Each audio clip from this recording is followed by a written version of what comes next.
We've met up with John Claridge, who's going to show us a little pop-up rig that's a bit different to the norm. It's accounted for some of the trickiest fish in the country, including some of the car park inhabitants.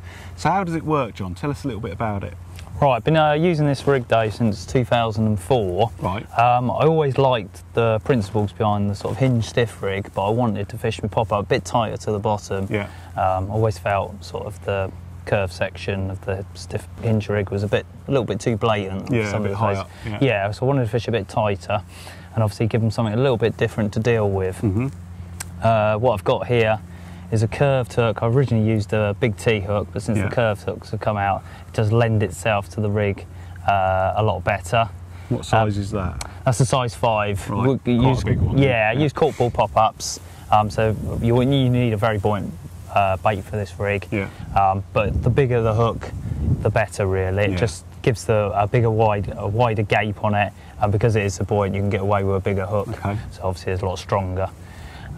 What I do with that is a doubled up section. Got 18 pound stiff ghost on there, so it doubles through there. So it's basically a loop, isn't it? Yeah, it loops through, but it's, if you look, it's 2 sections going through. That makes it a lot stiffer on that tail section. What I do to that is a small bead just to grip onto there, just to stop the swivel travelling up to the eye. Yeah. Originally used a hard plastic bead with putty wraps around it, but I found these little Olivettes brilliant. Just enough weight to go around. You can always wrap a bit more putty around if it is a bit too much buoyant. So that's just a little inline brass Olivette there. That's right, yeah. That one's 0.3 gram. And you can sort of adjust the weight of that. Yeah, if you need to add putty, just wrap the putty round. Yeah, or get a different sized Olivette, I suppose. Yeah, of course, yeah. Difference depending on what size hook bait you're using. If you need a heavier Olivette, they go up in sort of 0.1 increments of a gram, so easy enough to adjust there. And then all it is simply knotted on the end and then blobbed with a lighter. Right, Obviously make sure it's nice and flat. So that can't pull through. That's, you know, that is very strong. So it's doubled up through there, 18 pound. Yeah. So it keeps it stiff. Little size 20 swivel on there, and then that's tied via a loop.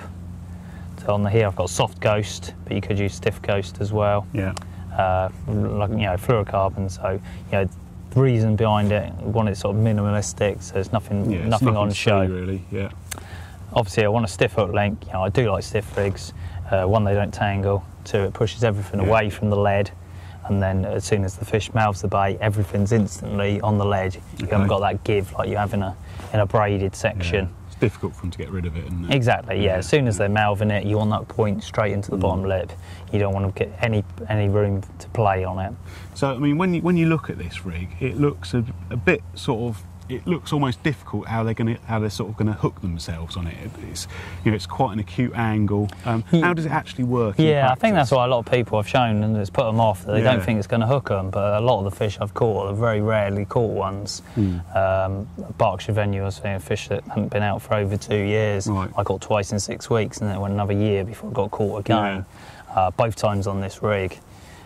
When it's obviously sitting up, it's sitting at that sort of angle, and as soon as they mouth it, the point just gets them in the bottom lip. And then the beauty of it sort of grips around the bottom lip. Yeah, if I just show, as soon as that's pointing, it wraps tightly round. As soon as they blow, obviously you've got a shank stop on there and a sliding hook ring swivel. The bait's going to pull the hook in further. Exactly. Yeah.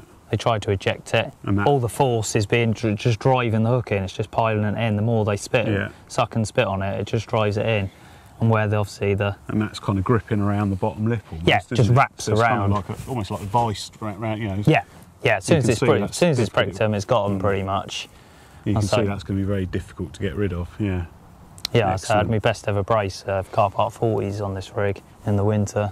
Which ones are they? Dustbin, £40.12, and then Chunky at £42.12. In the winter as well? Yeah, last day of the season, so a bit of a last gasp whackers. Quite a rare event on there, isn't it? In less than 12 hours apart. Brilliant. Same hook bait as well. Last really buoyant hook bait I had, so it went straight on the ring onto a new rig, cast back out, and so 11.5 hours later, braced up again. One. Brilliant. So what sort of bottom do you fish this over, and what sort of baiting situation? It is pretty much the rig I use for hard bottoms exclusively, because it is so stiff in the hinge here. the boom section, the last thing you need is it looping up over a bit of weed. Yeah. So I'm fishing over hard gravel spots or very firm silty spots, but normally sand or gravel, so it extends everything out. Big flat lead on there. Normally it's holes in the weed, so I want to be able to get rid of that lead, so hence the lead clip. As soon as if it does dive into weed, that can just straight off, eject the lead, and then you've got direct contact. Generally come to the surface, don't they? Yeah. So, because I mean, you could fish this any length you wanted, can't you? Really? You can, yeah. I found because about you're fishing over, clean bottom, clean gravel, generally clear water. It's if it's 2 or 3 inches off the deck, it might look a bit blatant. Yeah, So it's quite a nice low down. Nice low down pop up, enough just basically that when they're mouthing it, they're getting their lips ripped around it. I say that upright section is sort of 1.25 inches, 1.5 inches. I found optimum height. Brilliant. Well, that's a nice looking rig, that, John. It's obviously conquered the car park, so you can see it works really well for big fish. Thanks for showing us that, mate. No problem.